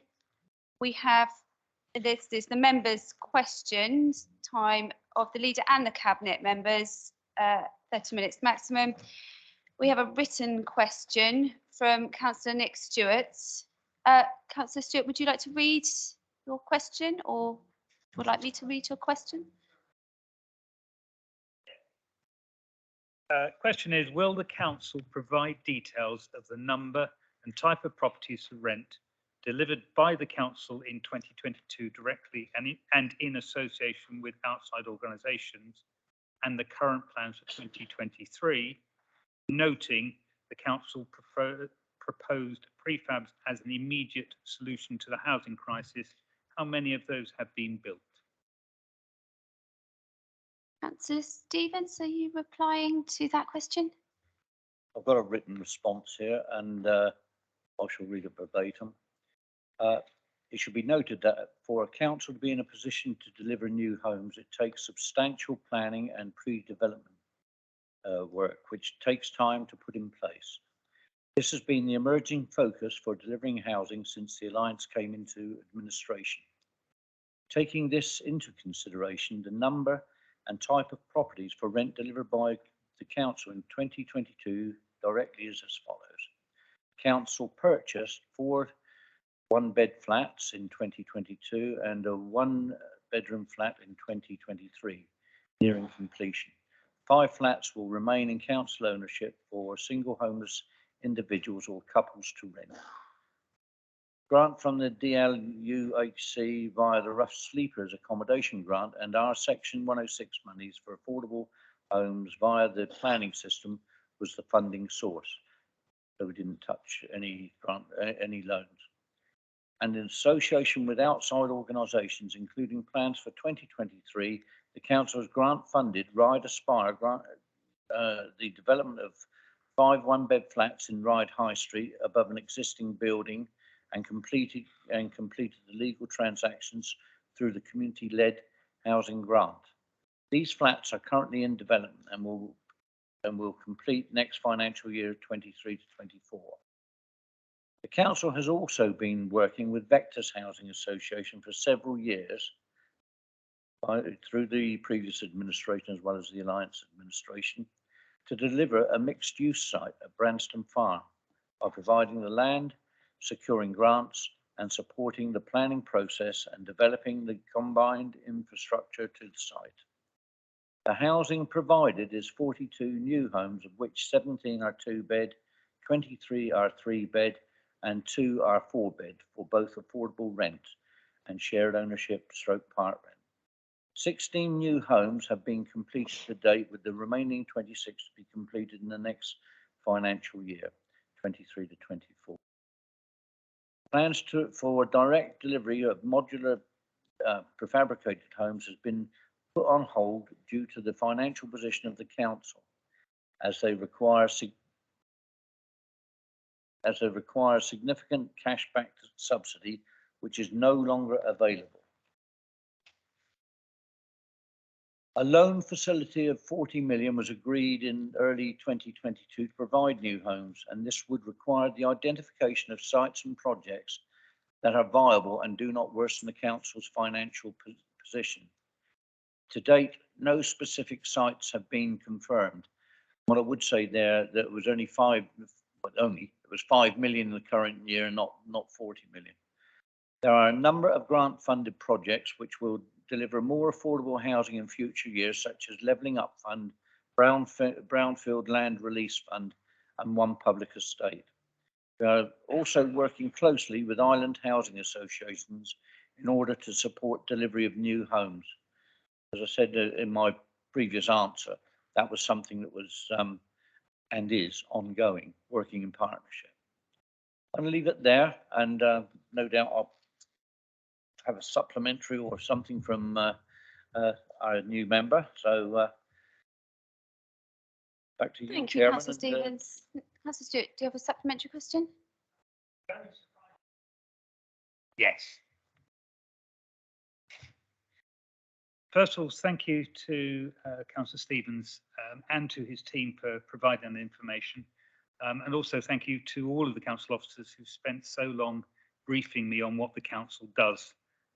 And it has helped to set this very clearly as one of the priorities that I think the council has. And that is clearly across the chamber and has been echoed by many people. So it's not trying to make a political point. However, in Portsmouth, they are delivering 1,000. And it is unfortunate, and I think it's something worth working towards, to try and step up the game on the Isle of Wight. To that end, I would suggest one question. Will the council consider setting up a single council housing lead within the authority, so that that one person at presumably director level will be able to work with their colleagues to try and improve what is and has been for many, many years, so I'm not picking on anybody in particular, a rather poor set of deliveries. Thank you, Councillor Stewart. Councillor Stevens, would you like to add to that? I'd love to. I'll be brief. But what I would say is that when I took this over earlier, I did mention in this chamber with reference to the fragmented situation with regards to housing and development, and I stick by that. And I would say that we're pulling it together. we, as you're probably aware,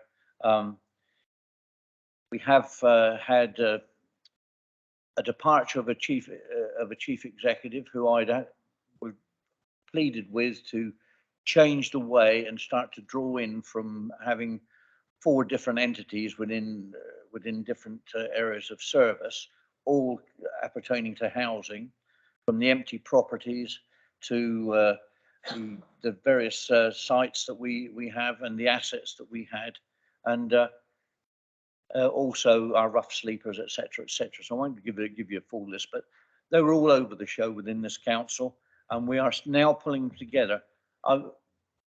The chief exec has just taken up the role as substantive, and to me that's a step forward. So we have that now. We have a steady hand at the helm. We also, through the new chief executive, appointed a housing manager, and everything now will go through her. And any queries or any discussion, work through her, and we'll give you the details of that. What I would say is that probably an informal cross-chamber meeting with the housing manager in this chamber after the budget, we could possibly line up and then actually hear what the plans are, the path we've trodden so far, and where the future is going. And I'd welcome that, and I'd say welcome members across the chamber. So I'll leave it with that. But I think that we're on the right road at long last. But as I say, we do have a head of housing now, thank goodness. Thank you, Councillor Stevens. I have a question from Councillor Quigley, please. Unsurprisingly, it's about housing. I think all of us are quite animated about affordable housing and the lack thereof. It's also a question that really shows that we do need to work together, because it's going to highlight something from discussions with our Section 151 officer that means something that may be politically exciting at a time to suggest actually ends up being politically a dead end.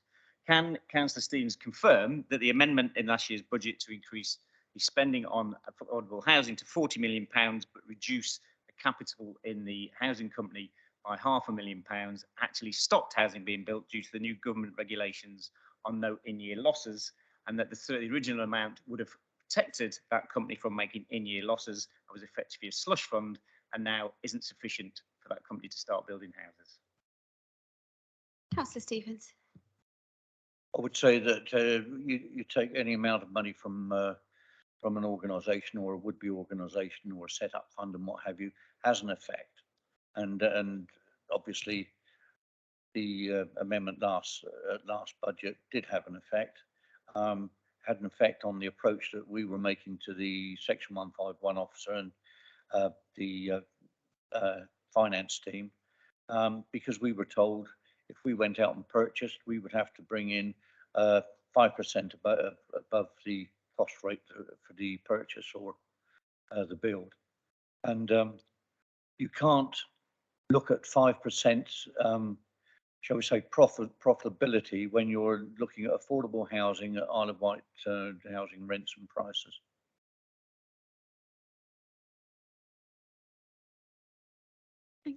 Thank you, Councillor Stevens. Do you have a supplementary question? That's quickly. No. Question from Councillor Pitcher. Thank you, Chairman. Actually get to ask it this time. I didn't even.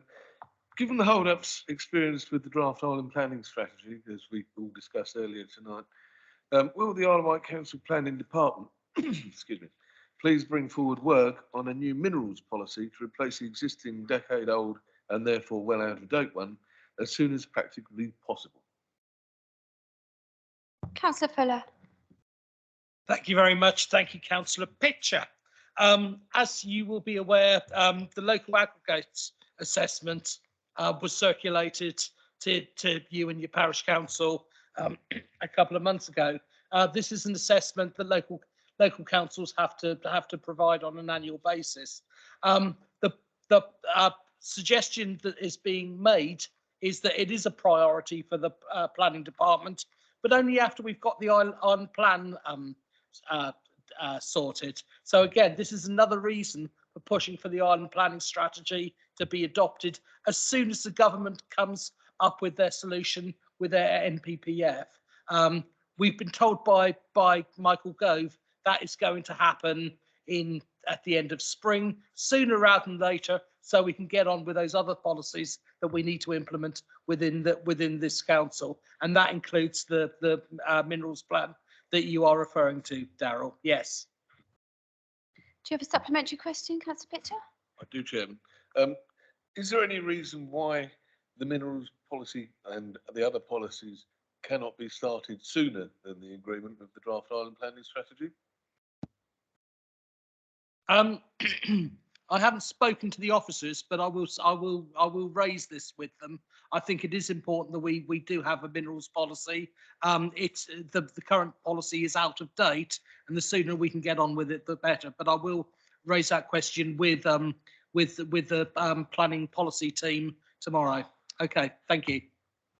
Thank you. I agree with Councillor Pitcher. I think it's quite an important policy that we do have for Ireland. Is there any other questions? Councillor Spink. Thank you, Chair. I'm well aware that there's a need for councillors to get home in this difficult weather, and therefore, but I do have a question. It's not a very long question. I don't know if the answer will be long, but it may be. It's a question I have of the leader, and I wanted to ask it during questions of the leader, but ran out of time. And it's simply this: the last paragraph of your report on the first page deals with the film project, as it were, at Kingston Marine Park. And your conclusion is that it looks like a very exciting and successful project. And you say we look forward to new careers opening up for our young people in well-paid jobs in the film production sector very soon. Now, obviously, that sounds excellent, and I'm in favour of that. But the problem is that we do not know, councillors and the public do not know very much about this project, because it has been withdrawn from the public's view and the councillors' view, other than presumably members of the cabinet who approved it, been withdrawn on the grounds of confidentiality. So is the leader please able to confirm that the purchasers are serious about purchasing and have by now entered into heads of terms of agreement? Thank you for that. Yes, I was excited about this project, should it come to fruition, and that was always part of it. What I would say is, in order to confirm exactly, I will go back to Chris Ashman, who's dealing, the council staff member who's dealing with it, in order to find out how far ahead we are. I've not had an update. In fact, I think it's Monday. I've got an update on all the projects. I haven't had an up-to-date one at this moment in time, but I'll certainly get back to you and give you a written response from Chris Ashman. Thank you very. I don't have a supplementary, but I'd simply like to say thank you very much, and I'll look at the written response. Thank you, Councillor Spink. Is there anyone else? Can we go home? I know there's lots of people desperate. I'm sure, and Vanessa's hungry. So with that, I will close the meeting, and I say thank you for coming out this evening, and can we all drive extremely carefully on these roads at the moment? So please drive safely. Thank you. Good night.